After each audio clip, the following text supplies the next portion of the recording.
하나님 아버지, 감사합니다. 한 주간 동안 우리가 세상에, 가정에, 직장에서, 학교에서, 어떤 관계에서 이리저리 치이며 살아왔습니다. 주님, 우리가 참 어려운 시기를 보내는 그 순간조차도 하나님 우리를 바라봐 주시고 우리를 놓지 않으시는 줄로 믿습니다. 하나님, 이 시간 우리가 가지고 있는 그 죄의 무거운 짐들, 걱정, 근심, 고민들 다 내려놓고 믿음의 눈을 들어 주님을 바라보기 원합니다. 내 생각에는 내 결단으로 여기 온 것 같지만 돌이켜보면 하나님께서 인도해 주셨다는 사실을 우리가 깨닫습니다. 하나님, 어떠한 목적이 있어서 무엇 때문에 이곳으로 한 영혼 인도하신지는 모르지만 하나님, 각 영혼 가운데 하나님의 뜻과 계획이 있는 줄로 믿습니다. 하나님, 그 길로 인도하여 주시옵소서. 이제 참 날씨가 좋지 않습니다. 많이들 놀러 갔습니다. 그러나 이 자리에 함께 예배드리러 나온 우리 청년들과 함께 해주시고 그들의 삶에 깊이 개입해 주시옵소서. 이 세상에 줄 수 없는 기쁨, 이 세상에 줄 수 없는 평안, 이 세상에 줄 수 없는 행복을 누리며 살아가는 우리 새누리교회 청년부 되게 하여 주시옵소서. 주님, 감사합니다. 예수 그리스도의 이름으로 기도합니다. 아멘. 할렐루야. 아멘. 우리 함께 이렇게 인사 나누실까요? 예배드리기 딱 좋은 날씨입니다. 네, 예배드리기 딱 좋은 날씨입니다. 오늘 하나님께서 우리에게 주신 말씀은 다니엘 6장입니다. 다니엘 6장. 원래는 다 읽어야 되는데 너무 많아서요 10절까지만 읽겠습니다. 다니엘 6장 1절에서 10절까지 말씀, 저 한 절, 여러분 한 절. 굉장히 익숙한 말씀이죠. 저부터 읽겠습니다. 다리오가 자기의 뜻대로 고관 120명을 세워 전국을 통치하게 하고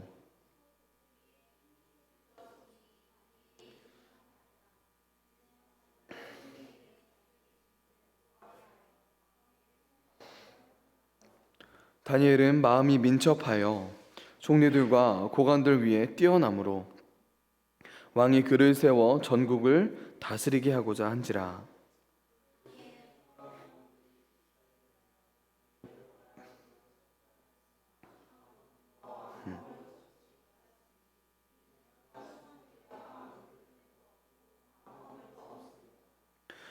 그들이 이르되 이 다니엘은 그 하나님의 율법에서 근거를 찾지 못하면 그를 고발할 수 없으리라 하고,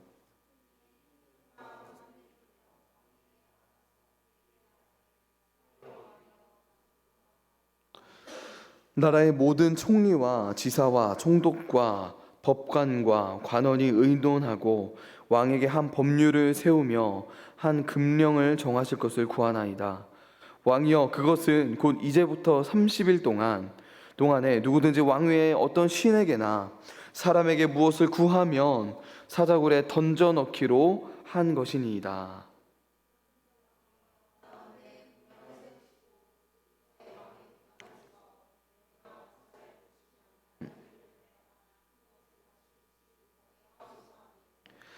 이에 다리오 왕이 조서에 왕의 도장을 찍어 금령을 내니라. 함께 읽겠습니다. 다니엘이 이 조서에 왕의 도장이 찍힌 것을 알고도 자기 집에 돌아가서는 윗방에 올라가 예루살렘을 향한 창문을 열고 전에 하던 대로 하루 3번씩 무릎을 꿇고 기도하며 그의 하나님께 감사하였더라. 아멘. 여러분, 지금까지 이 기독교의 역사를 보면요, 굉장히 미스터리한 것이 있습니다. 그것은 기독교가 지금까지도 이렇게 이어져 오고 있다는 거예요. 사실 기독교의 역사는 참으로 처참합니다. 굉장히 슬퍼요. 왜냐하면 정말 수많은 그리스도인들이 죽음을 당했기 때문입니다. 그냥 예수님을 믿는다는 이유 하나만으로 박해받고 핍박받고 때로는 죽기까지 했습니다. 가장 대표적으로 예수님의 제자들을 한번 볼까요? 베드로는요, 십자가에 거꾸로 매달려 죽었고요. 세베대 아들 야고보는 12제자들 중 가장 먼저 칼에 찔려 죽었습니다. 안드레는 X자형 십자가형을 받아 죽었고요. 다데오 역시 십자가형을 받아 죽었습니다. 빌립은요, 채찍질을 맞고 기둥에 매달려 처형되었고요. 시몬은 거꾸로 매달린 채 톱으로 썰려 죽었습니다. 바돌로메는 산채로 살 가죽이 벗겨진 후에 십자가에 못 박혔고 머리가 잘려 죽었습니다. 마태는 민을창이라고 도끼 창 갈고리를 한호로 묶은 무기로 죽었고요. 마지막으로 유다 대신 제자가 된 마띠아는 돌에 맞았는데 죽지 않아 참수형을 당했다고 해요. 알페오의 아들 야고보는 톱에 썰려 죽었고요. 마지막으로 사도 요한은 12제자들 중에 유일하게 순교하지는 않았지만 함께 사역하던 제자들의 순교 소식을 계속 들으면서 그렇게 결국 혼자 남게 되었습니다. 이렇게 혼자 남게 되었을 때 이 사도 요한의 심정이 어땠을까요? 그 자체만으로도 순교의 삶이었을 것입니다. 여러분, 이 세상의 권력들은요, 예수님의 12제자만 죽이면 기독교는 끝날 줄 알았어요. 본보기로 이들을 죽이면 더 이상 예수님을 믿는 사람이 없을 거라고 생각했습니다. 그런데 이게 웬걸요? 이 그리스도인들의 숫자가 점점 많아지기 시작했어요. 복음이 전파되는 것을 막지 못한 것입니다. 큰 위기의식을 느꼈는지 로마는 수많은 그리스도인들을 이제 대놓고 죽이기 시작했습니다. 정말 셀 수 없을 정도로 수많은 그리스도인들이 사형당했고요. 사자에게 찍혀 먹히고 불에 타 죽었습니다.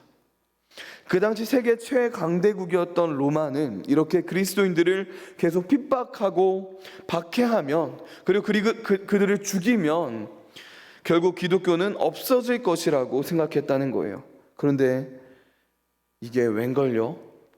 그리스도인들의 숫자가 줄지 않았습니다. 오히려 그리스도인들은 더 담대하게 복음을 전했어요. 한국도 마찬가지였습니다. 한국에 처음 들어온 선교사님은요, 복음 한번 전해보지 못하고 바로 목이 베어 죽었습니다. 초기에 한국에 수많은 박해와 핍박이 있었지만 많은 그리스도인들이 죽임을 당했지만 복음 전파는 멈추지 않았습니다. 그리고 지금 세계에서 두세 번째로 선교사를 많이 파송하고 있는 나라가 되었죠. 그런데 여러분, 이것은요, 과거의 이야기가 아니에요. 지금도 북한과 중국과 이슬람 국가에서 수많은 그리스도인들이 죽음을 각오하고 예수님을 따라가고 있습니다. 이렇게 그 핍박과 박해의 강도가 점점 더 강해지고 있지만 정말 아이러니한 것은요, 교회가 사라지지 않고 있다는 거예요. 그들은 정말 말 그대로 언제 죽을지 모르는 삶을 살고 있음에도 불구하고 견디고 있습니다. 북한에서도 그렇고요, 중국에서도 지하교회가 계속 늘어나고 있다고 해요. 죽음의 위협 속에서 말이죠. 여러분, 사실 이게 말도 안 되는 일 아닌가요? 생각해 보세요. 인간의 상식으로는 절대로 이해할 수 없는 일입니다. 왜 이렇게까지 죽음을 각오하면서까지 믿음을 지키는 것일까요, 사람들이?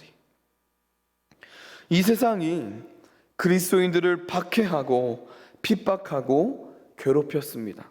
그런데 그리스도인들의 믿음을 결코 버리지 않았어요. 그래서 세상이 더 나아가 그들을 괴롭히기만 한 것이 아니라 죽이기까지 했다고요. 그런데 그들이 아무리 그리스도인들을 죽여도 이 세상에서 그리스도인들이 사라지지 않고 있습니다. 히브리서 저자는요, 이러한 사람들을 이렇게 표현했어요. 세상이 감당하지 못하는 사람, 세상이 감당할 수 없는 사람. 여러분, 그리스도인은요, 세상이 감당할 수 없는 존재입니다. 세상이 컨트롤할 수 없는 사람들이라는 거예요. 바로 오늘 말씀에 다니엘도 이런 사람이었습니다. 오늘 말씀은 아마도 구약에서 가장 유명한 이야기들 중 하나가 아닐까 생각됩니다. 바로 사자굴 속의 다니엘 이야기예요. 여러분, 그 당시 다니엘의 나이가 어느 정도였을까요? 20대? 30대였을까요? 아닙니다. 이때 다니엘은요 약 80세였어요. 80세. 굉장히 늙은 할아버지죠. 사실 이 80세 정도의 나이가 되면요 은퇴를 벌써 했을 나이입니다. 지금도 은퇴 나이가 대략 65세 정도가 되잖아요. 그럼에도 불구하고 3절을 보니까요 그 수많은 젊고 유능한 엘리트들 사이에서 80세의 다니엘은 여전히 왕에게 이쁨을 받고 있었다고 말하고 있습니다. 왜냐하면 다니엘은 이 페르시아의 그 누구보다도 우수한 사람이었기 때문이에요. 그 당시 다니엘을 시기 질투했던 사람들이 있을까요? 없을까요? 당연히 있었겠죠. 엄청 많았을 것입니다. 즉 경쟁자들은 어떻게든 다니엘을 몰아내려고, 죽이려고 별의별 꼬투리를 잡으려고 노력했을 거예요. 그러나 사절을 보니까요 다니엘이 너무나도 성실하고 일을 잘하니까 그들이 이 다니엘의 실책이나 허물을 발견하지 못합니다. 전혀 발견하지 못해요. 그래서 그들은 다니엘을 무너뜨릴 계획을 세우게 됩니다. 그 방법은 바로 이 다니엘의 신앙과 믿음을 사용하는 것이었어요. 그들은 다니엘이 하루 3번 창문을 열고 예루살렘을 향하여 창문을 열고 하나님께 기도한다는 사실을 알고 있었습니다. 여러분 생각해 보세요. 다니엘이 얼마나 기도하는 것에 철저했으면, 얼마나 열심히 했으면 사람들이 모두 알고 있었을까요? 이 자가 기도한다는 사실을. 이 사람들은 다니엘을 무너뜨리기 위해 왕에게 법 하나를 만들어 달라고 요청합니다. 그 법의 내용은 앞으로 30일 동안 왕 말고 다른 신이나 사람에게 기도하면, 무엇인가를 구하면 누구든지 사자굴에 집어 넣는다는 법령이에요. 이들의 계략을 몰랐던 다리오 왕은 그 법이 적힌 문서에 도장을 찍어버립니다. 즉 앞으로 30일 동안 이 다리우스 왕 말고 다른 신이나 사람에게 기도하는 사람은 어떻게 됩니까? 그 사람이 왕의 아들일지라도 그 누구라도 사자굴에 던져지게 될 거라는 거예요. 여러분 다니엘이 이 사실을 알았습니까? 몰랐습니까? 알았습니다. 여러분 만약 여러분이 다니엘이라면 어떻게 하시겠습니까? 여러분 30일 동안 기도 안 한다고 뭐 어떻게 됩니까? 지옥에 가나요? 아니죠. 여러분 이 상황에서 어떻게 할 것 같나요? 저는 솔직하게 기도는 할 것 같아요. 대신 창문은 닫고 기도를 할 것 같습니다. 여러분 창문을 닫고 기도하면 하나님 기도를 안 받으시는 게 아니잖아요. 그렇죠? 이것은 죄의 문제가 아닙니다. 어쨌든 만약 저와 여러분이 이 다니엘이 처한 이 상황에 처해 있다면 분명히 정말 엄청난 고민과 생각에 빠졌을 거예요. 그런데 여러분 다니엘은 전혀 고민하지 않습니다. 조금도 고민하지 않아요. 그는 평소대로 창문을 열고 하나님께 기도하며 감사를 올려드립니다. 우리 10절을 함께 읽겠습니다. 시작. 다니엘이 이 조서에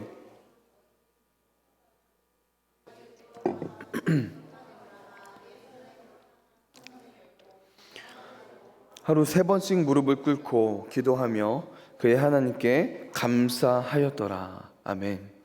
여러분 이 다니엘의 이 행동이 정말 놀랍고 충격적인 이유는요 단순히 평소대로 창문을 열고 기도했기 때문만은 아니에요. 더 놀랍고 충격적인 게 있는데요 그것은 다니엘을 공격한 사람들, 다니엘을 무너뜨리고자 한 이 사람들은 분명하게 다니엘이 기도할 것이라고 예상했다는 거예요. 왜냐하면 11절을 보면요, 다니엘이 기도하자마자 그들이 다니엘을 체포하기 때문입니다. 알고 있었다는 거예요. 내가 아는 다니엘이라면 이런 법령에도 불구하고 반드시 기도할 것이다. 이 사실을 그 적들이 알고 있었다는 겁니다. 저는 이게 가장 충격적이었어요. 다니엘이 얼마나 평소에 하나님과의 관계를 최우선으로 두면서 살았으면, 얼마나 하나님을 두려워하는 삶을 살았으면 그의 적들까지도 다니엘이 분명히 법과 죽음을 두려워하지 않고 기도할 것이라고 예상을 했겠습니까?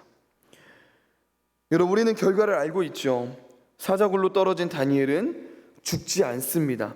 하나님께서 천사를 보내셔서 사자로부터 보호하세요. 그런데 여러분, 다니엘이 자신이 사자굴 속에서 안전할 줄 알고 기도했을까요? 창문을 열고. 다니엘이 자신이 구원받을 것이라는 어떤 확신 때문에 기도하는 것을 멈추지 않을 수 있었을까요? 아닙니다. 다니엘은 그것과 상관없이 기도했을 거예요. 여러분, 다니엘은 세상이 감당하지 못하는 사람이었습니다. 세상이 감당하지 못하는 사람이 어떤 사람인가요? 세상이 감당하지 못하는 사람의 다른 말은 그리스도인입니다. 오늘 다니엘이 보여준 이 모습은요, 우리 그리스도인들이 마땅히 보여야 할 그런 모습이라는 거예요. 그렇다면 여러분, 무엇이 어떤 한 사람을 세상이 감당할 수 없는 사람으로 빚어가는 것일까요? 그들에게 어떤 특징이 있을까요? 우리는 적어도 두 가지 특징을 찾아볼 수 있습니다. 우리 다니엘서 6장 13절을 함께 읽겠습니다. 13절입니다. 시작. 그들이 왕 앞에서 말하이르되 왕이여 다니엘이 왕과 왕의 도장이 찍힌 금령을 존중하지 아니하고 하루 3번씩 기도하나이다 하니. 여러분, 다니엘이 이 땅에 끌려온 지 굉장히 많은 세월이 지났죠. 여러분, 10대 때 끌려온 다니엘이 지금 몇 살이라고요? 약 80세. 굉장히 많은 세월이 지났습니다. 그런데 여러분, 다니엘은 여전히 사로잡혀 온 유다 자손이라고 불렸어요. 약 70년의 인생을 그곳에서 살았는데 여전히 다니엘은 사로잡혀 온 유다 자손이라고 불렸다는 것입니다. 다니엘이 이렇게 불렸다는 것은요, 그가 낯선 땅을 살아가는 그 다니엘의 모습을 또렷하게 드러냅니다. 근데 여러분, 그 땅에서 여전히 나그네의 인생을 살았다는 거예요. 그의 마음가짐과 생각이 그랬다는 겁니다. 다니엘에게 그 땅은 종착지가 아니었어요. 야, 내가 이제 이 땅에서 이만큼 출세했으니까 더 누리며 살자, 사랑하는 자식과 아내와 평안하게 살자 라는 마음이 없었다는 겁니다. 다니엘에게 있어 그 땅은요, 경유지였어요. 그는 나그네였습니다. 그러니 그 땅에서의 삶에 목숨을 걸 필요가 없었던 거예요. 그 땅에서 호의호식하며 사는 것이 그의 목적이 될 수 없었다는 거예요. 제럴드 시처라는 신학자가 있습니다. 그가 초기 교회 성도들을 이렇게 묘사했어요. 제가 읽겠습니다. 그들은 자기 나라에서 외국인으로 산다. 시민으로서 모든 것을 공유하고 외국인으로서 모든 것을 견딘다. 모든 외국 땅이 이들의 조국이지만 모든 조국이 이들에게는 외국 땅이다.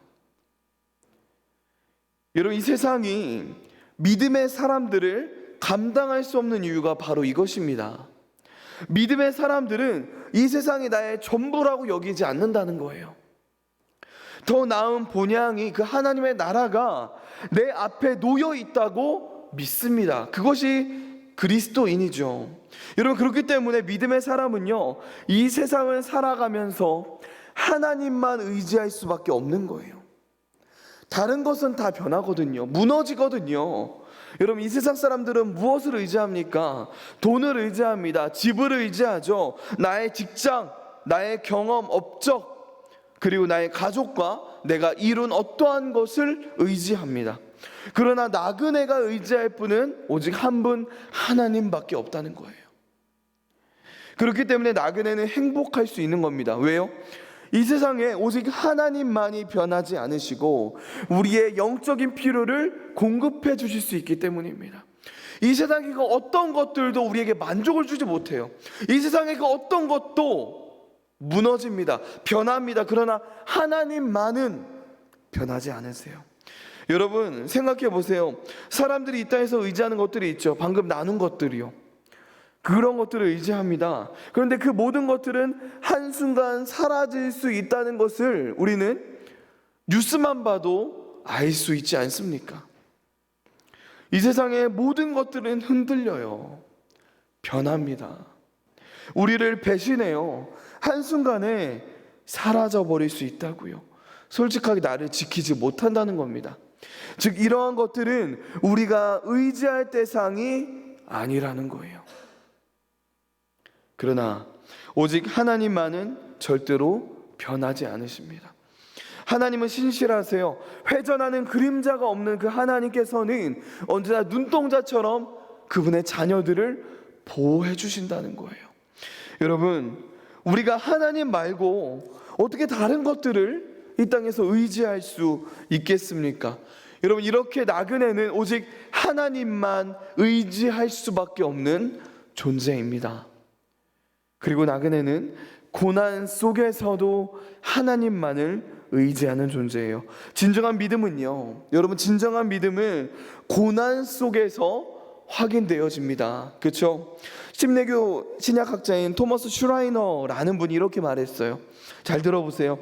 믿음은 위험에 처했을 때 하나님을 의지할 만한 분으로 여기는 것이다.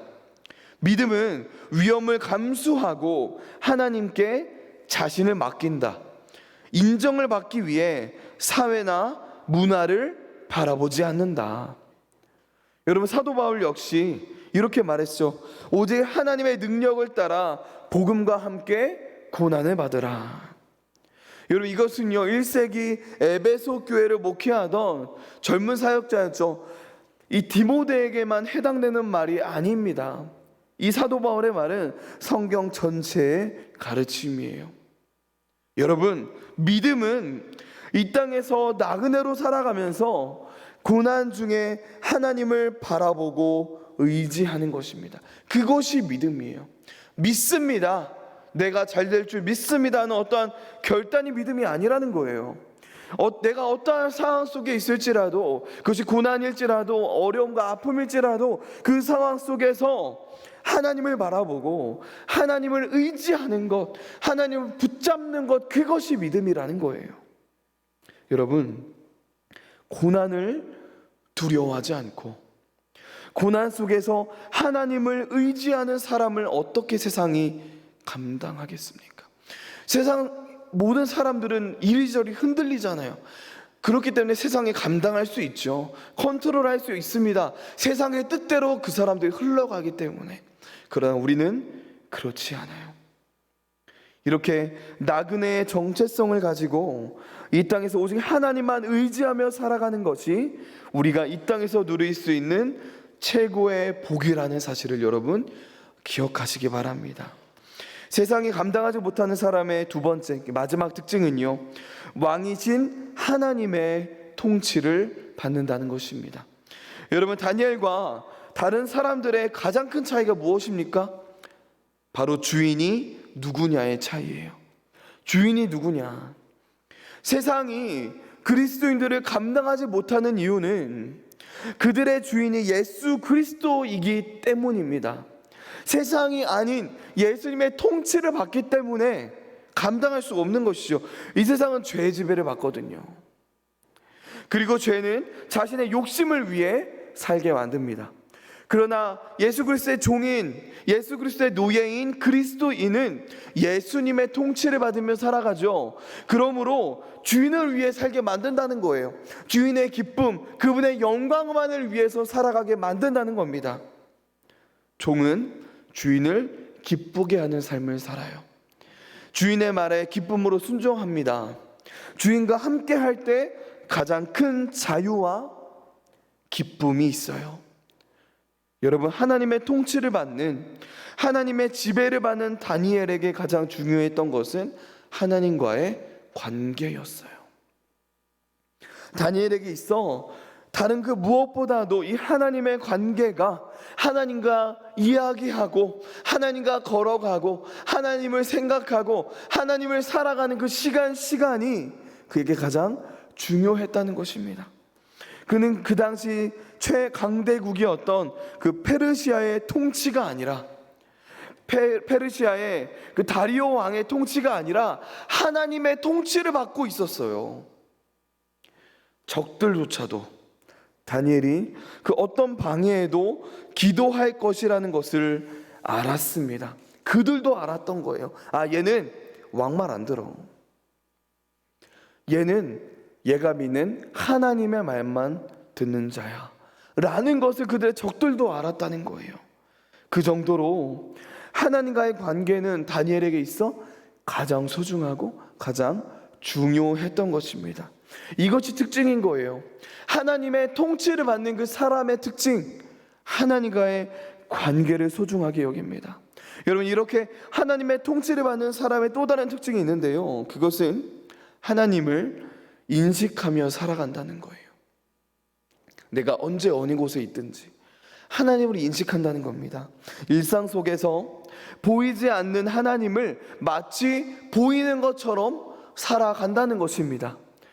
신약시대에 제자들이 그랬던 거예요. 초대교회 사람들이 그랬습니다. 보이지 않는 하나님을 보이는 것처럼 살아갔다는 거예요. 다른 사람들이 그렇게 봤다는 것입니다. 마치 오늘 말씀의 다니엘처럼 말이죠. 다니엘은 어떻게 그 죽음의 위협 속에서도 전과 같이 창문을 열고 하나님께 감사하며 기도할 수 있었습니까? 그는 하나님을 분명하게 인식하며 살았기 때문이에요. 하나님을 인식했습니다. 내가 언제 어느 곳에 있든지 하나님이 나와 함께 하시며 나를 지켜 보호하시고 나의 손을 붙잡고 계시고 나를 보고 계시다는 것. 여러분 우리가 이 사실을 믿는다면 우리가 어떻게 함부로 말하겠습니까? 하나님이 나와 함께 하시고 그 하나님이 나를 지켜 보호하시고 나와 함께 하시는데 어떻게 함부로 행동할 수 있습니까? 여러분, 전지전능하신 그 하나님을 진짜 인식한다면 이 세상의 그 어떤 권력자도 하나님보다 작아 보일 수밖에 없어요. 그랬기에 다니엘은 죽음을 두려워하지 않았습니다. 여러분, 생각해 보세요. 그들은, 다니엘이 볼 때 그 왕은요, 그 적들은, 그 사람들은, 그 권력자들은 나를 죽일 수 있어요. 그러나 나의 영혼은 죽이지 못한다는 것을 알았습니다. 그러니까 흔들림이 없는 거예요. 그들이 나를 고문할 수 있고 그들이 나를 죽일 수는 있어도 나의 영혼은 죽이지 못한다. 그렇죠? 그러나 하나님은 영혼을 멸하실 수 있는 존재다라는 믿음이 있었습니다. 여러분, 이렇게 다니엘은 이 세상이 감당할 수 없는 존재였습니다. 이 세상이 컨트롤할 수 있는 존재가 아니었다는 거예요. 왜냐하면 다니엘은 이 나그네로서의 정체성을 분명하게 지니고 있었기 때문입니다. 그리고 이 땅에서 하나님의 통치를 받고 하나님을 인식하며 살아갔기 때문입니다. 그는 나그네로서 오직 하나님만 의지했어요. 동시에 하나님의 통치를 받으며 살았습니다. 그는 눈에 보이지 않는 하나님이 눈에 보이는 그 어떤 권세와 권력보다 크시다는 사실을 분명하게 인지했고 믿었습니다. 사랑하는 여러분, 여러분은 누구의 통치를 받으며 살아가고 있습니까? 죄의 통치를 받고 있나요? 아니면 예수님의 통치를 받고 있습니까? 여러분은 누구를 인식하며 살아가고 있습니까? 지금 이 순간에도 하나님이 나와 함께 하시고 하나님이 지금 나를 바라보고 계시다는 이 사실을 정말 인식하며 살아가고 있습니까? 오늘 말씀의 다니엘처럼 이 나그네로서의 정체성을 가지고 오직 하나님만 의지하며 이 땅에서 하나님의 통치를 바르며 살아가는 저 여러분 되길 소망합니다. 그렇게 우리 모두가 세상이 감당하지 못하는 사람이 되길 소망합니다. 우리 함께 기도하기 전에 이 찬양을 불렀으면 좋겠습니다.